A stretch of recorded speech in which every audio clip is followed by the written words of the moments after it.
तर नमस्कार मित्रांनो, स्वागत आहे तुमचं आपल्या एका नवीन ब्लॉगमध्ये। तर आजचा ब्लॉग खूप स्पेशल होणार आहे, कारण का आपल्या घरी आली आहे एक पाहुणी, ती म्हणजे चिकूची फ्रेंड। आणि आज आपण या ब्लॉगमध्ये रेसिपीसुद्धा शेअर करणार आहोत। तर बघूया आजचा ब्लॉग कसा होतो ते। हे बेला, चलो बघा चिकूची फ्रेंड कशी मस्तपैकी दिसते, गोंडस गोंडस। चिको, हे काय चिकूला अंडा दिलंय? नाही, हिचं खाल्लं नाही तिने। हिचं आहे का?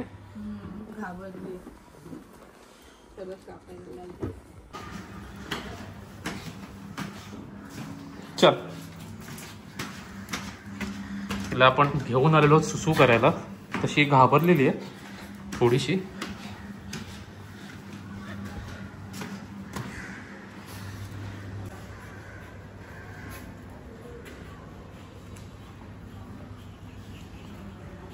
सुशी तर काय करत नाहीये, पण तिला फिरायला आवडते, थोडी घाबरली सुद्धा आहे ही। बेला,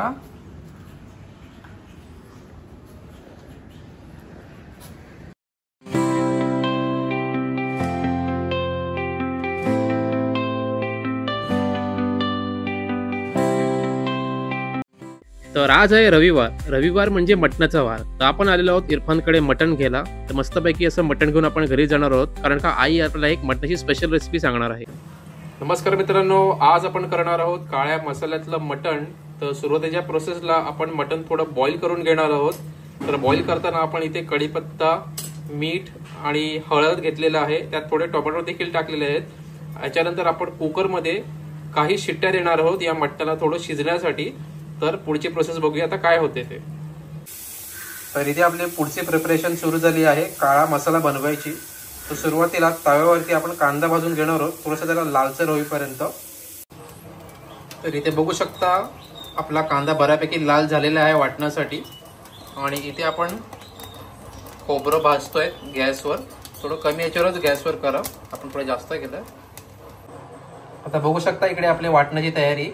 इथे आपण खोबरं मस्तपैकी भाजून घेतलेलं आहे काळा गॅसवर, त्याच्यानंतर आपला कांदा आपण भाजून घेतलेला आहे, त्याच्यानंतर तांदूळ देखील भाजून घेतलेले आहेत। आता असे याची आपण पेस्ट करणार आहोत, त्यामध्ये थोडं कोथिंबीर सुद्धा टाकणार आहोत आपण।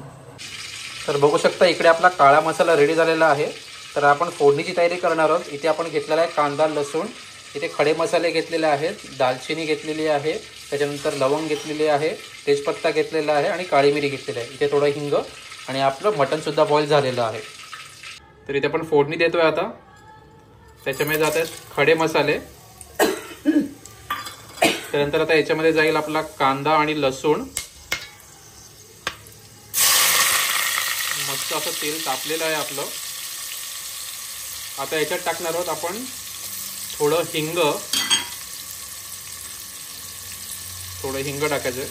आता याला थोडं आपण कांदा लाल होईपर्यंत त्याला थोडं फ्राय करूया मस्त व्यवस्थित असं। थोडा कांद्याला असं हलवत राहा, कारण का तो खाली चिकटू नये यासाठी, जेणेकरून व्यवस्थित तो फ्राय देखील होईल आणि खाली चिकटणार सुद्धा नाही। आता कांदा आपला लाल झालेला आहे। आता त्यात आपण टाकणार आहोत घरगुती मसाला। फक्त गॅस तुम्ही कमी करा जेव्हा तुम्ही मसाला टाकाल, कारण का जास्त गॅस असेल तर मसाला जळण्याची शक्यता आहे तेलामध्ये। तर कमी गॅसवर तुम्ही जरा मसाला ऍड करून त्याला थोडं हलवावं लागेल तुम्हाला। थोडंसं याला असं हलवून घ्या आणि त्याच्यात आपल्याला आता आपलं जे काळ्या मसाल्याचं वाटण केलंय ते आपल्याला याच्यात टाकायचं आहे। तर आपण वाटण टाकत आहोत आपलं काळ्या मसाल्याचं।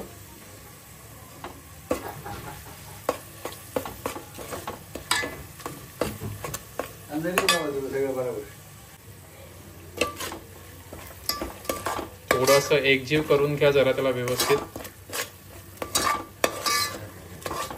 आता या मसाल्याला सुद्धा आपण थोडंसं तेलावर फ्राय होऊ देणार आहोत, त्याची तरी व्यवस्थित सुटल्यावर मग त्यात आपण थोडं नंतर मटण टाकणार आहोत। त्याला थोडं एकजीव केलं आता थोडं मसाल्याला आपण शिजायला ठेवून देऊ। तर ते बघू शकता आपल्या मसाल्याला मस्तपैकी अशी तरी आलेली आहे। आता म्हणजे आपला मसाला पूर्णपणे शिजलेला आहे। आता आता आपण याच्यात ॲड करणार आहोत आपलं मटण. चला आता मटण ॲड करूया याच्यामध्ये.